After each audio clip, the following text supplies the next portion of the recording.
you are making noise, I am not able to control them also. लोगों को उधर मारा गया है, मेरी बात नहीं रखने दे रहे हो। यदि मैं अपने समाज की बात नहीं रख सकती हूँ तो मुझे लानत है इस राज्यसभा में रहने का।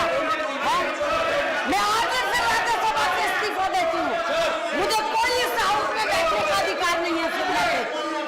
जिस समाज से मैं ताल्लुक रखती हूँ, यदि मैं अपने समाज के हितों की बात, उनके हितों को प्रोटेक्ट नहीं कर सकती, उनके जुल्म जाति You can ask for a discussion. What more you want? House में रहने का अधिकार नहीं है। मैं हाउस से इस्तीफा दे रही हूँ। Yeah. Okay.